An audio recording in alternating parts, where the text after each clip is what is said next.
Olá, muito boa noite. É bom podermos mais uma vez estarmos chegando para o nosso Dormindo com Deus. Eu sou o pastor Marco Antônio e nós vamos até por volta das 11h05. E você é o nosso convidado para ouvir aquilo que Deus tem para dizer a você em nome do Senhor Jesus. Mas antes, eu preciso ver aqui se está tudo ok, se está tudo certinho, e aí nós vamos juntos ouvir aquilo que Deus tem para nos dizer. Olha aí, a voz já está saindo, então está tudo ok. Quero dizer a você que hoje na tarde estivemos mais uma vez comprando as cestas para aqueles que estão passando por momentos difíceis, e é sempre muito melhor do que dar e receber. Eu falo que é um prazer fazer isso, porque é melhor dar do que receber. Hoje nós já compramos uma porção de cestas, começaremos a distribuição, e eu quero agradecer a cada um dos irmãos que tem de uma forma assim efetiva nos auxiliado e de alguma maneira, mesmo financeiramente, ou colocando-nos a pessoa a qual nós podemos auxiliar. Então eu quero agradecer em nome do Senhor Jesus. Foram mais uma quantidade de cestas e nós vamos auxiliando. Não é um trabalho fácil, parece que é só comprar lá e entregar. Não é.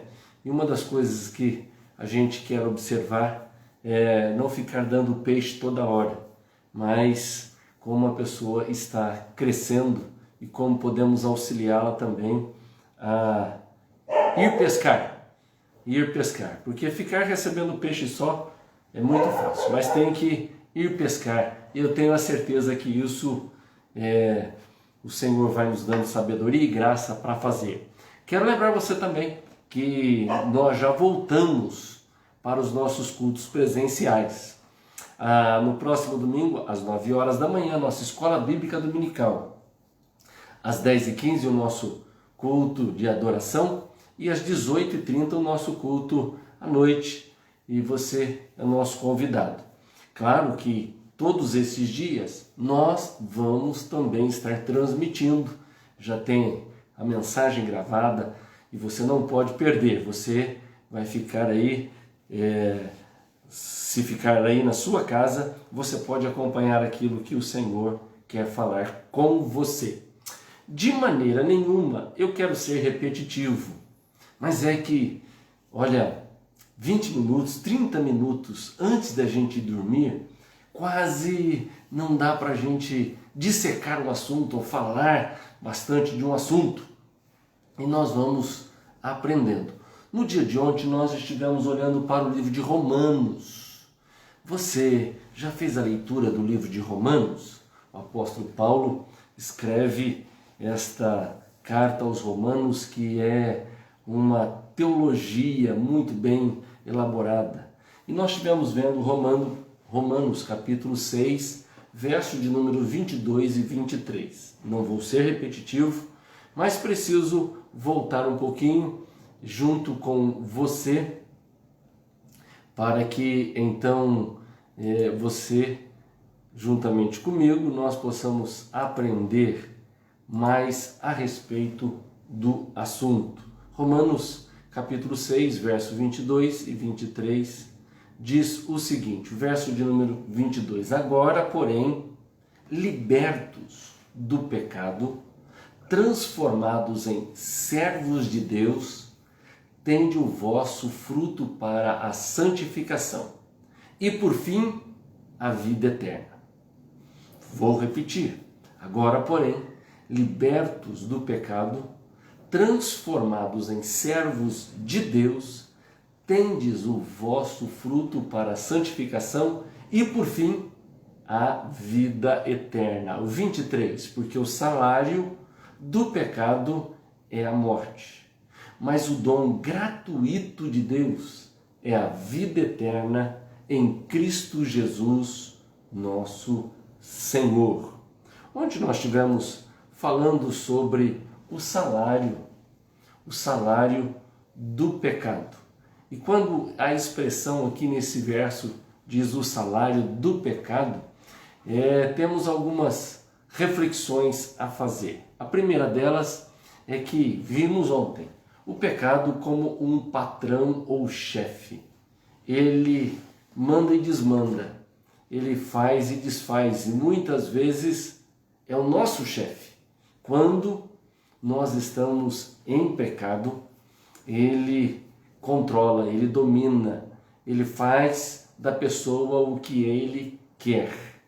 Também a outra reflexão é que o pecador como um empregado. Se tem salário, é empregado.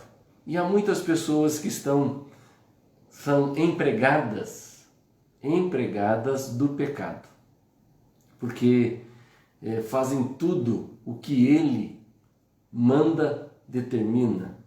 E ainda por último, vimos que o resultado da produção é a morte. Vimos que o resultado da produção do pecado é a morte, que está baseado nesse texto. Lembrei que ontem falei também sobre a definição do que é pecado. Pecado é tudo aquilo que eu falo, tudo aquilo que eu faço, tudo aquilo que eu penso e desagrada a Deus, ou aquilo que eu deixo de fazer que era para ser feito, que agradava a Deus. Esse é o pecado de omissão. Então é tudo que eu falo, que eu penso, que eu faço, ou deixo de fazer, que desagrada a Deus, isso é pecado. Muito bem, isso tudo nós vimos no dia de ontem, mas hoje eu quero voltar a esse tema sobre pecados capitais. Você já ouviu falar sobre isso?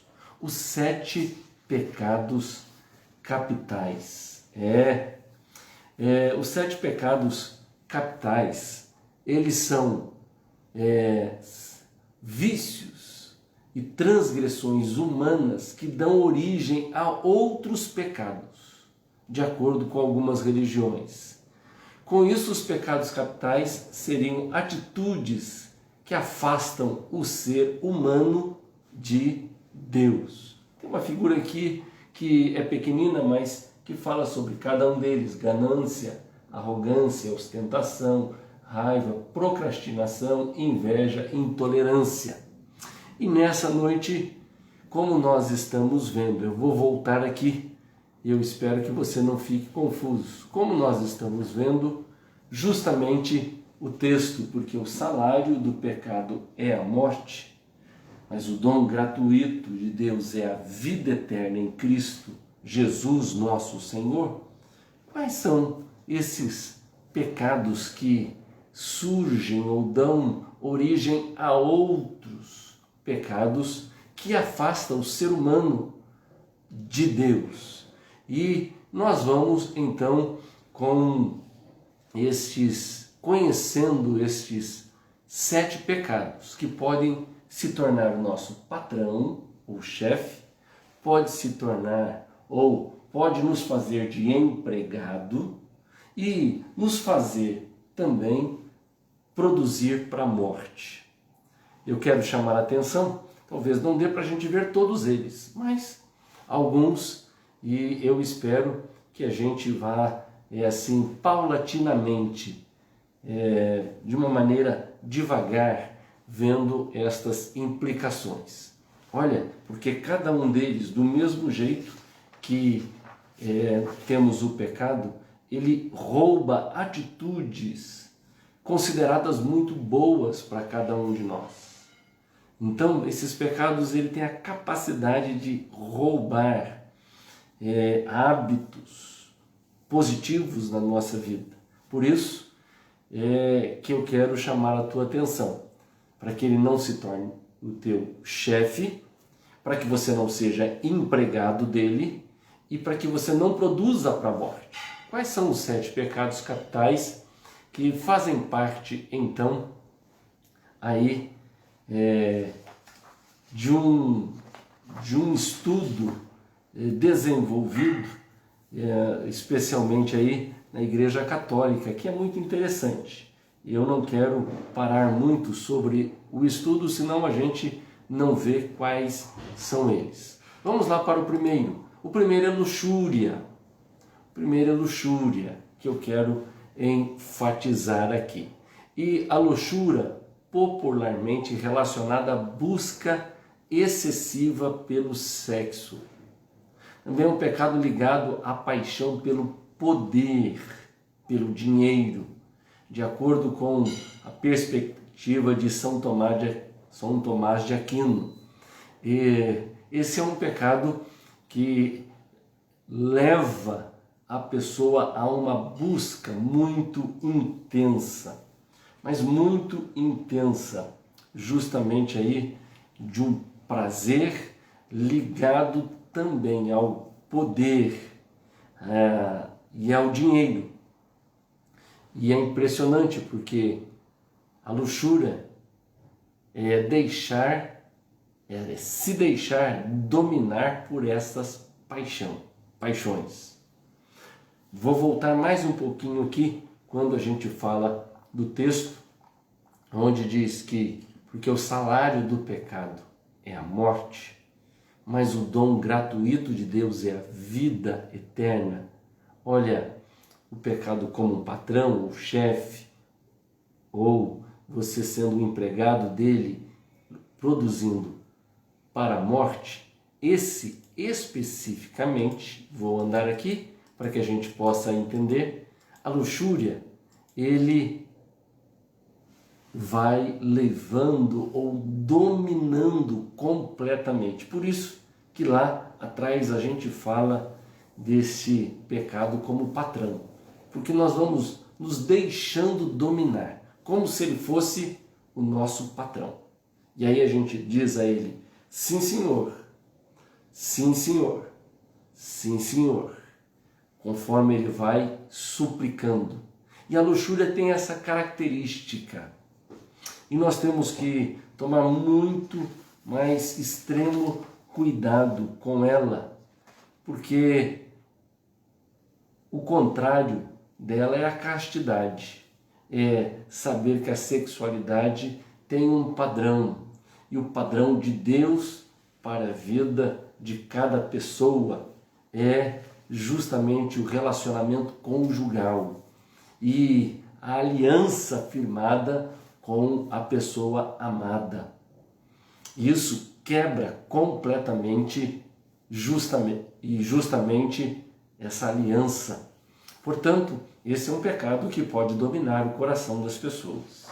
Nós ficamos impressionados e hoje Dálcia falava com a minha sogra lá em Três Corações, então minha sogra falava de uma situação que apareceu no Jornal de Minas, que está na maioria dos jornais, de um pai em que a mãe tinha sua dependência química, estava vivendo na rua, e um pai que abusava constantemente da sua filha. E essa menina contou então aos vizinhos, e aconteceu uma tragédia cruel em que os vizinhos mataram este pai. Tudo por causa da luxúria. A luxúria levando a pessoa a um caminho completamente torto e deixando se levar de tal maneira a ponto de abusar de uma criança ainda inocente, que não tem ainda sequer a noção do que é a sexualidade. Que o Senhor nos livre e que eu e você, cada um de nós, não venhamos ser dominados por este pecado, ser o nosso patrão e nós empregado dele, de maneira alguma. Que o dom gratuito de Deus, que é a vida eterna em Cristo Jesus, nós possamos receber e ser libertos completamente do pecado. O próximo que nós encontramos na lista é a soberba, também conhecida como vaidade. Está relacionada ao sentimento de superioridade. A figura que eu coloco ao lado para que a gente possa ter essa noção, é de alguém esmagando uma outra pessoa. Não existe nada mais difícil do que lidar com uma pessoa soberba. É o orgulho em excesso, ou narcisismo, aquele que se acha e é pronto para pisar sobre a outra pessoa. Que o Senhor, em nome de Jesus, nos livre deste pecado. A contrapartida da soberba é a humildade. É a humildade. Não existe nada melhor do que você estar diante de uma pessoa humilde. É tão gostoso. E quando falo em humildade, não se trata de uma pessoa sem recursos financeiros. Eu tenho assim um exemplo muito especial da humildade, e alguns conhecem, do pastor Kurt. O pastor Kurt é um doutor em física, é um mestre, sabe muito. Mas quando nós conversamos com o pastor Kurt, e ele é o tesoureiro da nossa igreja, ele foi professor aqui na Unicamp, vice-reitor na área da física, nesse momento em que o Brasil, ou nesse momento, alguns anos atrás, lançou, foi o brasileiro até a Lua, ele desenvolveu um projeto para poder ser testado lá na Lua. Mas quando você conversa com o pastor Kurt, é uma humildade em pessoa. E é tão assim especial, não agora por causa da pandemia, mas ele chega mais cedo na igreja, abre as portas, prepara o culto, está pronto para servir e trabalhar. É uma humildade e é tão bom. O contrário é a soberba. E esse é um dos pecados capitais, assim chamado, que tem invadido o coração das pessoas. E por causa dessa soberba, muitas vezes sofremos, ou o ser humano sofre, justamente porque o soberbo pisa, esmaga, acaba completamente com a outra pessoa. Ele não leva em conta os sentimentos, não leva em conta o estado emocional da outra pessoa, está pronto para pisar e arrebentar completamente com o outro. Quando o texto está dizendo, e ele, desculpa, mas eu preciso sempre estar voltando para que fique bem claro, porque o salário do pecado é a morte. Mas o dom gratuito de Deus é a vida eterna em Cristo Jesus. Quando Paulo escreve, ele está falando que o pecado ele pode ser o patrão. E a pior coisa é ter a soberba como o patrão. E isso pode estar diante de nós. Olha, eu tive uma experiência na vida ministerial muito interessante. Eu, como os irmãos sabem, estamos trabalhando agora nessa pandemia, auxiliando os irmãos com cesta, e tempo atrás, não agora, de maneira alguma, esse tempo na minha vida ministerial, eu estava com uma cesta para doar a uma pessoa, e a pessoa, quando eu disse que eu estava com a cesta, ela ficou tão brava. Eu sabia que ela estava passando necessidade, dificuldade, mas ela achou que, e ela disse assim: o senhor acha que eu sou um pobre, um necessitado? Nossa, ele estava numa situação tão difícil, quebrado, mas ele era orgulhoso. A soberba não deixou ele receber aquela cesta. A soberba não deixou ele receber o presente de Deus para ele.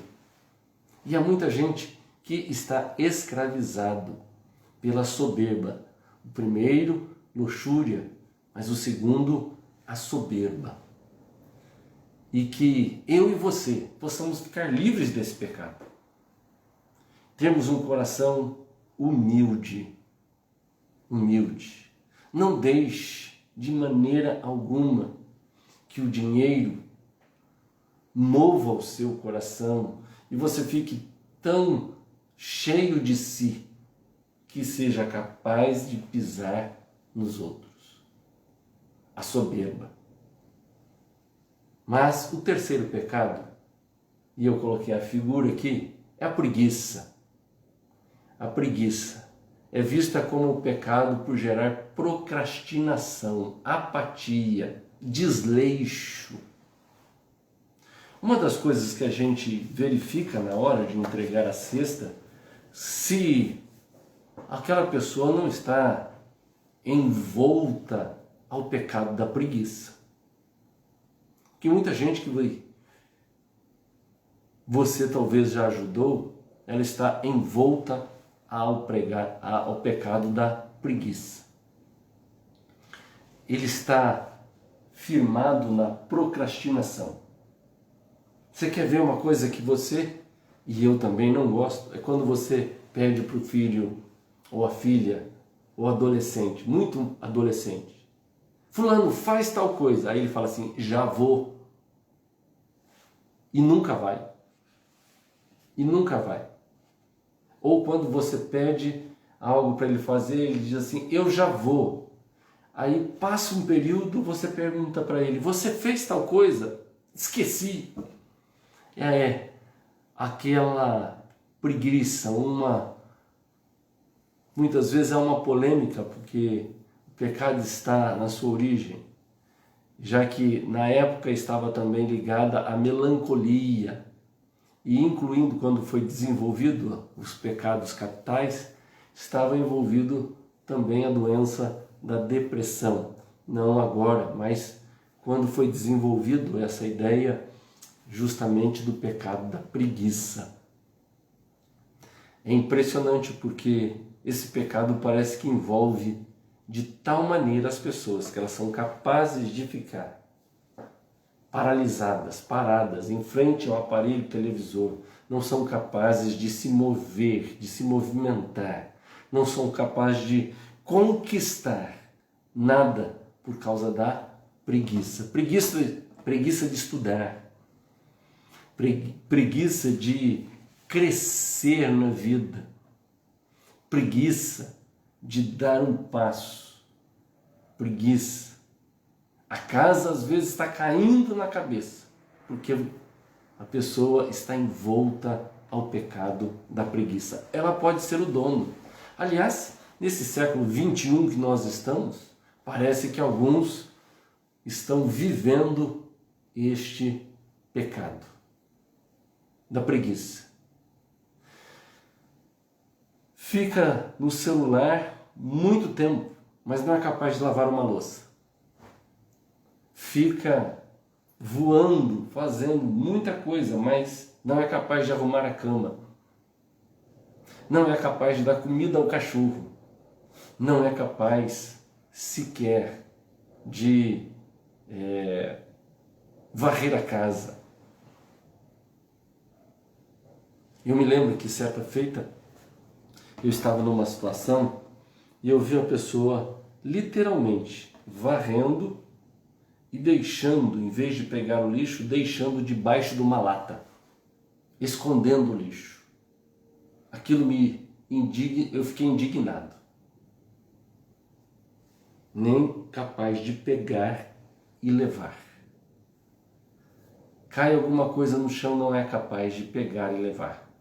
Ou chega com a família em casa, depois das compras, deixa o pai e a mãe carregando as compras sozinho para dentro de casa e não é capaz de ajudar, auxiliar, de poder fazer algo.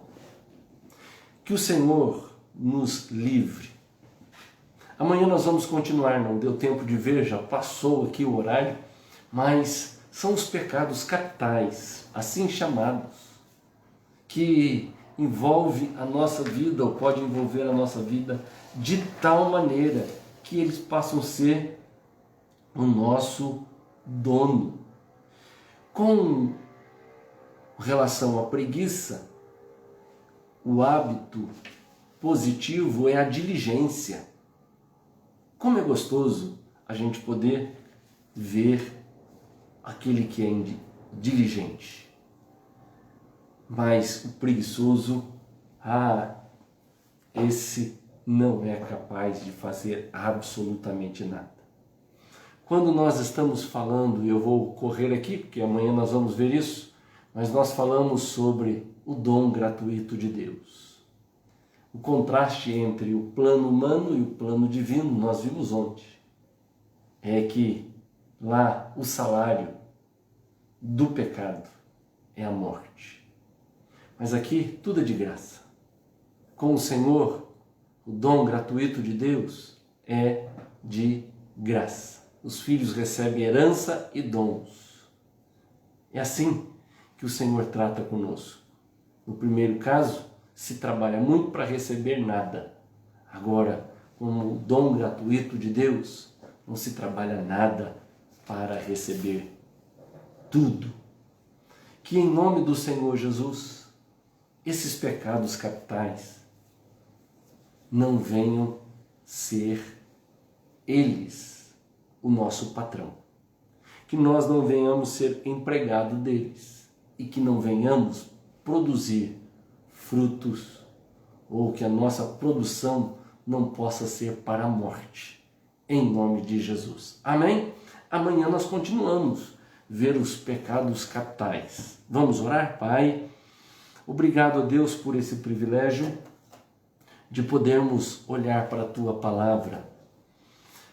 Obrigado pela vida do apóstolo Paulo, ó Deus, que nos orientou sobre o salário do pecado e que nós não venhamos ter este patrão na nossa vida, mas que possamos, em nome de Jesus, ter o dom gratuito do Senhor, que é a vida eterna. Em nome de Jesus. Amém. Amém? Muito bem, deixa eu dar aqui uma olhadinha naqueles irmãos que estão aqui, dando um alô. Alguns talvez já estiveram comigo no culto aqui na quinta. Um exemplo, minha mãezinha. E obrigado, mãezinha, porque a senhora é aquela que está comigo sempre aí. Não pode estar presente, mas está sempre comigo. Obrigado. Mandar aqui um alôzinho, a irmã Lurdinha Campos. Ei, irmã Lurdinha. Irmã Lurdinha é a mulher que tem rodinha nos pés. Se você não conhece, precisa conhecer a mulher que tem rodinha nos pés. Um abraço, irmã Lourdes. Dona Cacilda, a paz. Andréia, boa noite. Manda um abraço ao meu amigo Abraão. O que mais você está falando aqui? Tem mais coisa, não deu para ver. Não dá não? É só isso mesmo. A Jean. Abraço, Jean. Jean teve no culto das 8, né, Jean? Muito bem. Mãezinha também, querida. Que Deus abençoe, em nome de Jesus. A Dona Maria de Lourdes. Dona Maria de Lourdes, que tem uma vitória especial aí a respeito do Jefferson. Graças a Deus. Mande um abraço a ele. A Dona Maria Luísa, estive lá tomando um cafezinho hoje à tarde com ela e ela me deu umas mudinhas. E ela deu uma muda de figo bacana para minha mãe. Eu tô quase, mãezinha, deixando aqui na minha casa, hein? Não sei não. Depois a gente se fala. Tô brincando. Ela tem uma mão para poder colocar, a Dona Maria Luísa tem uma mão para tirar a muda e a gente vai lá, a gente fica falando de planta, eu gosto demais. Dona Maria de Lourdes, a minha tia, mais uma vez, um abraço, viu, tia? Te amo, viu? Em nome do Senhor Jesus. A senhora é 10. Dê um abraço no tio e nas suas filhas, meus primos aí, em nome de Jesus. Dona Maria Augusta, é bom tê-la aqui. Sempre eu vejo aqui Dona Lourdes dando, seja bem-vinda, Maria Augusta. Então, seja bem-vinda mais uma vez. Dona Luzia Camargo. Dona Luzia, eu tenho a certeza que a Dona Luzia está de choro hoje. Dona Luzia está de choro. Fala para o seu Ari aí que não deu para o nosso timinho. Nosso timinho, diante do amarelo, nós amarelamos. Nos pênaltis, perdemos. Manda um abraço, seu Ari, viu? Irmã Luísa. Irmã Luzia, mande lá um abraço. Rita, um abraço em nome de Jesus. Também, aqui ó, Dona Lourdes está mandando um alô para para Maria Augusta aí, tá vendo? Muito bem. A minha tia lá do DIC, um beijão, tia. Manda um abraço ao Washington. Que Deus abençoe e guarde vocês, viu? Muito bem. Dona Maria agora está pedindo oração aqui para esposo. Muito bem, vamos estar orando em nome de Jesus. Muito bem. Também agora a Dona Maria Luísa pedindo oração pelo Danilo, recuperação em casa. Que bom que ele está em casa. Saiu do hospital. Que bom, vamos estar orando por ele. Muito bem. Também, muito bem. Deixa eu ver aqui, quem mais? A Juliana, um abraço carinhoso, em nome de Jesus. Alguns que já saíram aqui, eu já falei. Muito bem. Estou falando da rodinha dos pés, a irmã Lourdinha está rindo. Jorginho, um abraço em nome do Senhor Jesus. Deus te abençoe. Viu? Mande um abraço à sua esposa, em nome do Senhor Jesus. Muito bem. Como é que é? Lá no Paraná. A Maria Augusta mora lá no Paraná. Aí tá frio, Dona Maria Augusta. Aqui já tá esfriando, mas aí tá mais frio.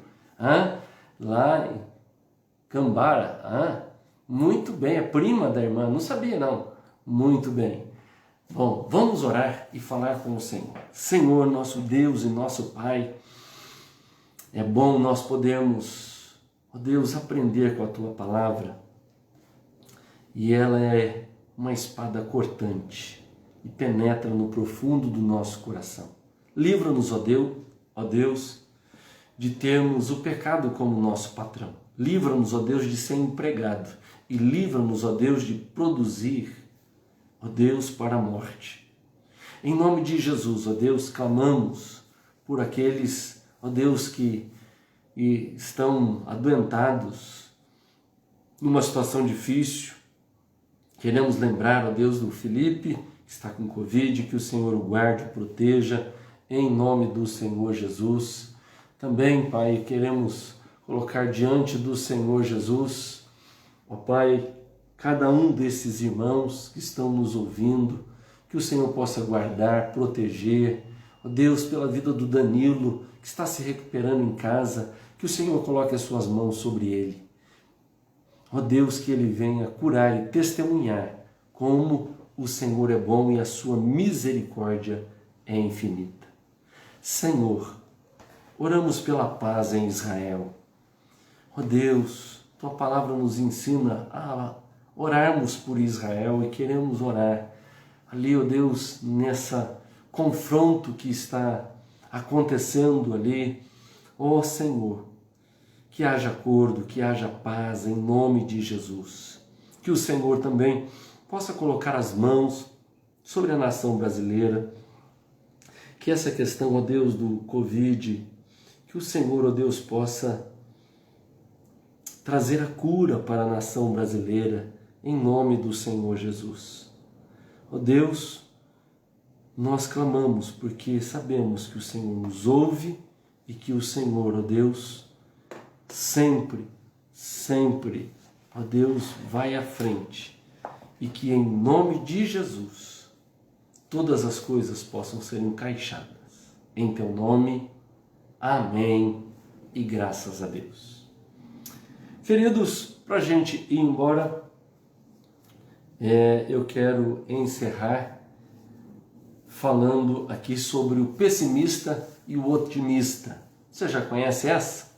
O pessimista e o otimista.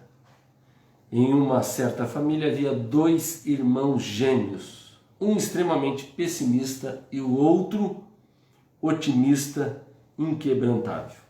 Os dois tinham um padrasto. Como convém nessas histórias, acontece que o padrasto gostava muito de um menino pessimista e queria provocar o menino otimista, com quem estava sempre implicando, porque ele era sempre otimista. No dia do aniversário dos dois, o padrasto deixou uma bicicleta junto à cama do pessimista e um montinho de estrume junto à cama do otimista. O primeiro irmão chegou da escola, viu a bicicleta em seu quarto e começou a se lamentar. Veja só. Puxa vida, logo um presente desse eu fui ganhar. Vou sair por aí andando de bicicleta, sujeito a levar um tombo, a me machucar todo, até quebrar um braço ou uma perna. Essa bicicleta vai ser muito mais um problema em minha vida do que um presente. E saiu do quarto lamentando-se. O outro chegou momentos depois, viu um monte de estrume no chão do seu quarto, deu um pulo de alegria e exclamou: Oba! Que presentão! Onde está o cavalo que eu ganhei de aniversário? É assim que nós temos que levar a vida, sendo otimista e sabendo sempre que Deus tem as melhores coisas para nós. Durma em paz, porque aquele que não dorme, esse cuida de você. Até amanhã.